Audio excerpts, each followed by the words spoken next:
بسم اللہ الرحمن الرحیم۔ السلام علیکم ورحمۃ اللہ وبرکاتہ۔ عزیز طلباء، اسلامیات اختیاری کے مضمون کے ساتھ آپ لوگوں کی خدمت میں حاضر ہوں۔ آج کا ہمارا ٹاپک ہے حد زنا۔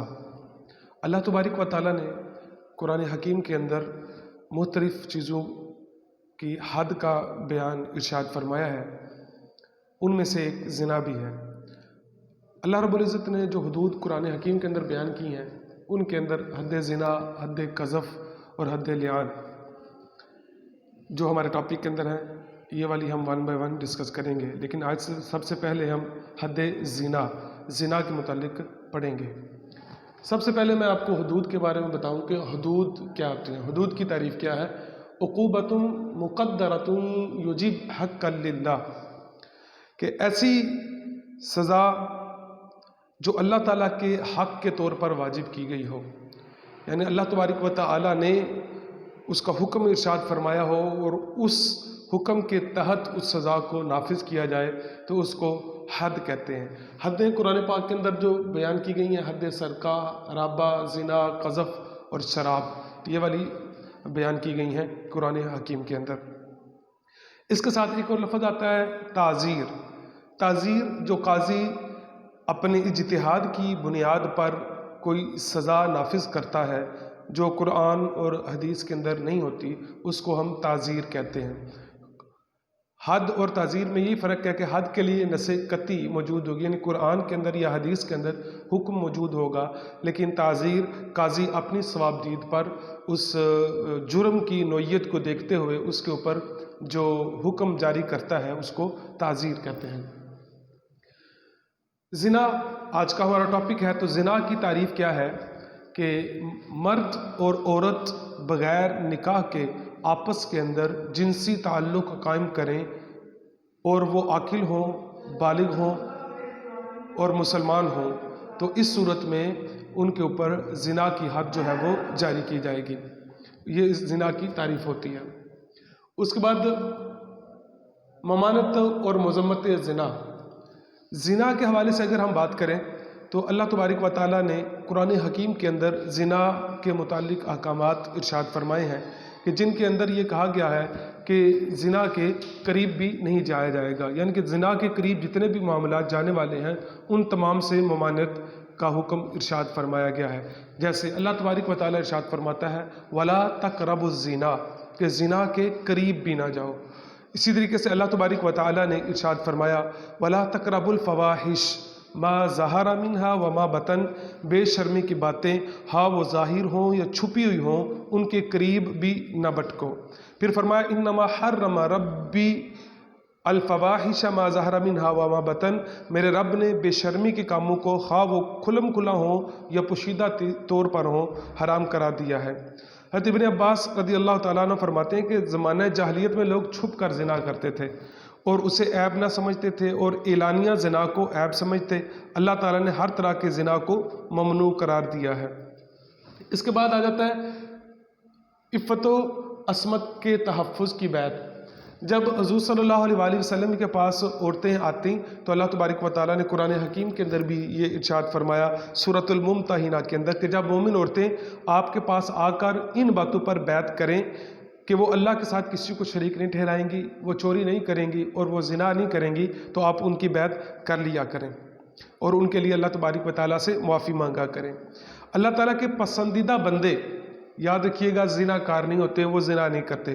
سورۃ الفرقان کے اندر اللہ تبارک و تعالیٰ ارشاد فرماتا ہے کہ اللہ کے پسندیدہ بندوں کی ایک علامت ہے کہ وہ زنا کار نہیں ہوتے۔ احادیث مبارکہ کے اندر سخت ترین مذمت زنا کی گئی ہے اور حضور صلی اللہ علیہ وآلہ وسلم نے اس کو کبیرہ گناہوں کے اندر شمار کیا ہے کہ جب تک بندہ ان کی سچی توبہ نہیں کر لیتا اس وقت تک وہ بندہ جو ہے وہ جہنم کی آگ سے محفوظ نہیں رہ سکتا۔ اللہ تبارک و تعالیٰ کے پیارے حبیب علیہ الصلوۃ والسلام نے ارشاد فرمایا جس قوم میں زنا پھیل جاتا ہے وہاں پر قحط پڑ جاتا ہے، یعنی کہ کھانے پینے کے اسباب جتنے بھی ہوتے ہیں ان کے اندر بے برکتی اٹھ جاتی ہے۔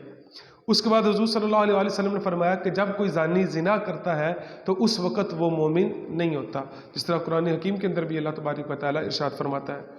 زنا کے حرام قرار دینے کے اسباب کیا ہیں، کہ زنا کو حرام کیوں کیا گیا ہے؟ اس حوالے سے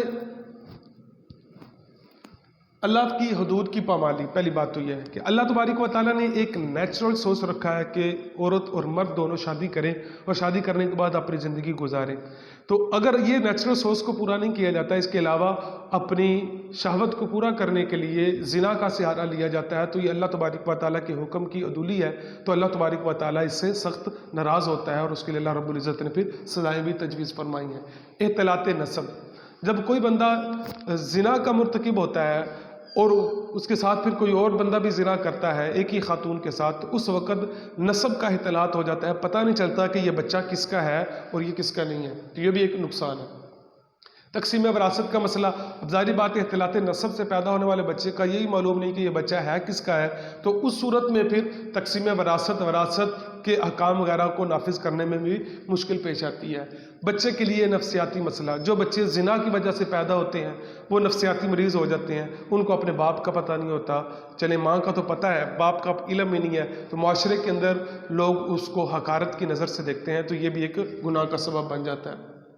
باعث بدنامی، اب جو عورت اگر زنا کا مرتکب ہوتی ہے تو اس صورت میں کیا ہوگا، پھر پورے معاشرے کے اندر نہ صرف اس کی بدنامی ہوگی بلکہ اس کے ماں باپ کی بھی بدنامی ہوگی.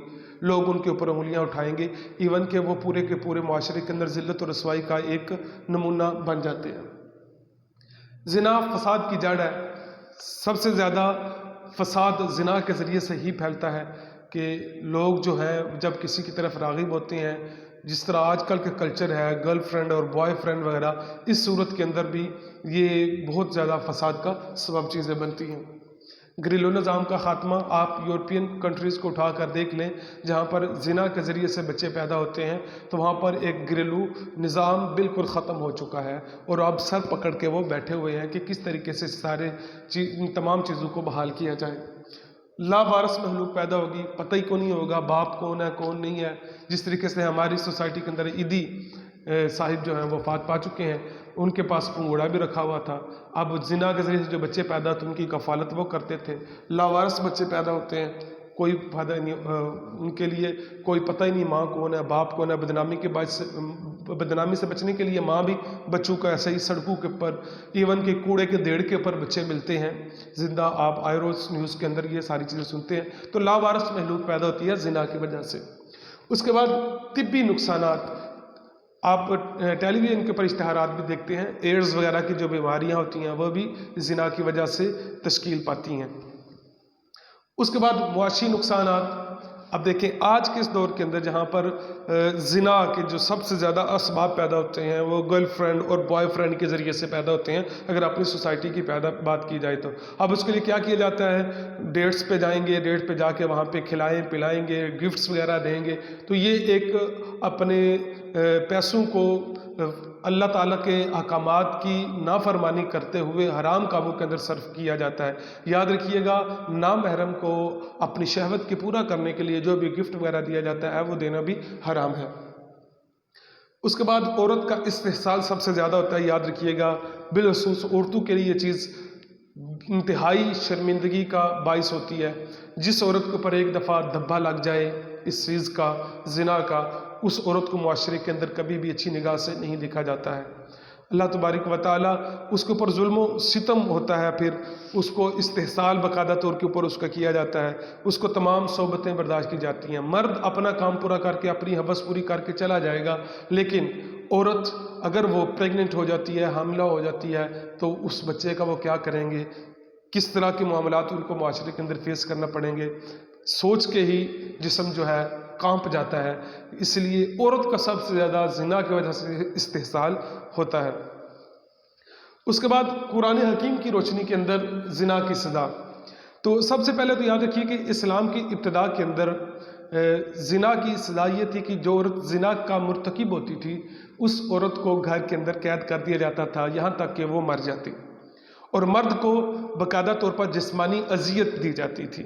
اللہ تبارک و تعالیٰ نے سورہ نساء کی آیت نمبر 15 کے اندر اس چیز کا ذکر کیا ہے کہ تمہاری عورتیں جو بدکاری کا ارتکاب کریں تو 4 مسلمان مردوں کی گواہی مانگو. فاستشہدوا علیہن 4 منکم فإن شہدوا فامسکوہن فی البیوت، اگر گواہی نہ ہو، جرم ثابت نہ ہو تو ان کو پھر گھروں کے اندر قید کر دو، حتی یتوفاہن، یہاں تک کہ وہ فوت ہو جائیں.